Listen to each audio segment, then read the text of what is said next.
এই সমাজে প্রচুর মানুষকে দেখবেন যে তারা সমাজে বিভিন্ন রকমের ভুল কাজ করছে, অন্যায় করছে, মানুষকে ঠকাচ্ছে। কিন্তু আপনি যদি সেই মানুষগুলোকে শুধরাতে যান, তারা কেউ কেউ হয়তো শুধরাতে চান না, আবার কেউ কেউ হয়তো শুধরাতে চান। তো যারা শুধরাতে চান না, এটা তাদের অভ্যাস। কারণ তারা হন দাম্ভিক। তারা কি করবে, আপনাকে সকলের সামনে এমনভাবে অপমান করবে বা এমন কিছু উদাহরণ দেবে যে মানুষ হয়তো ভেবে বসবে উনিই ঠিক, আপনি ভুল। তাই সমাজের যারা শুধরাতে চায় না, যারা দাম্ভিক, তাদের থেকে সবসময় নিজেকে দূরে রাখবেন, তবেই আপনি জীবনে ভালো থাকবেন।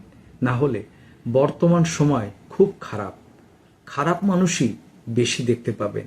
আর খারাপ মানুষের দলকেই মানুষ বেশি পছন্দ করে। খারাপ মানুষগুলোর সঙ্গে বেশি মানুষরা মেশে, তাদের দলে ভারী হয়। কেন জানেন?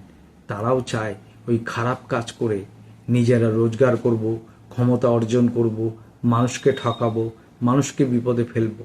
কিন্তু ওরা একবারও ভাবে না যে খারাপের পরিণতি কিন্তু একটা না একটা সময় ভয়ঙ্কর হয়।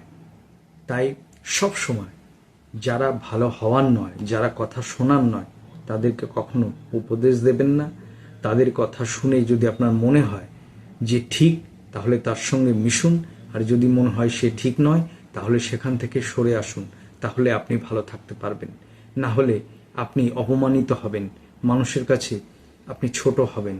সেটা না হওয়ার থেকে দূরে সরে যাওয়াই ভালো।